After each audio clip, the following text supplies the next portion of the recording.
بسم اللہ الرحمن الرحیم۔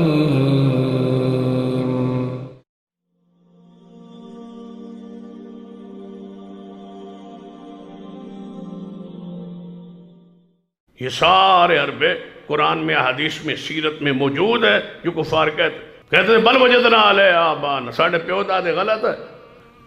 اتنا سخت ہتھیار ہے جس نو بندہ چھڑ ہی نہیں سکتا۔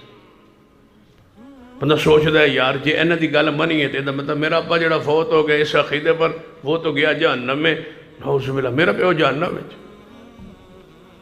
یہ کیویں ہو سکتا؟ ساڑھا پیو غلط آئی، ساڑھا دادا غلط آئی، پڑدادا غلط آئی، بس تہاڈا تے پڑدادا شیخ الحدیث ہے۔ اس کی علمی حیثیت کیا تھی؟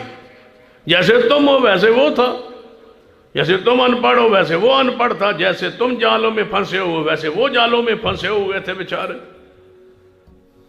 پھر بندہ دیکھو اتنے مولوی جو ہمارے مسلک ہے وہ سارے غلط ہے، وہ سارے پھر جہنم میں جائیں، وہ سارے باطل پر ہے۔ یہ ایسی چیزیں، ایسے مغالطے، ایسے وہم، اور یہ بات کہتے تھے کفار بھی، قریش بھی، اے محمد صلی اللہ علیہ وسلم یہ اسی غلط ہے تو پھر ذرا آبا و اجداد دے بارے دسو، ساڈا آبا و اجداد کدھر جان؟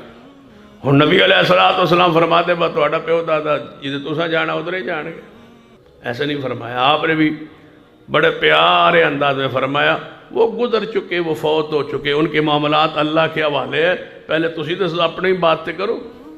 وہ ایک قوم تھی، وہ ایک جماعت تھی، وہ لوگ تھے، وہ گزر گئے، ان کے معاملات اللہ کے ساتھ ہیں، اور یہ بھی وہ حکمت تھی جو اللہ نے محمد مصطفیٰ کو عطا کی تھی۔ بھئی ان کو چھوڑو، وہ اللہ کے بندے تھے، وہ دنیا سے چلے گئے، ان کے معاملات اللہ کے ساتھ۔ حالانکہ وہ کہلوانا چاہتے تھے کہ رسول اللہ فرمائیں اور ہم یہ پراپوگنڈا کریں کہ ہمارے آبا و اجداد کو بھی یہ نعوذ باللہ جہنمی کہتے ہیں۔ نبی علیہ السلام نے، اللہ نے ایسی حکمت بھرا جواب عطا فرما، محبوب فرما دیجئے وہ ایک قوم تھی گزر گئی، ان کے اعمال ان کے ساتھ، تمہارے اعمال تمہارے ساتھ۔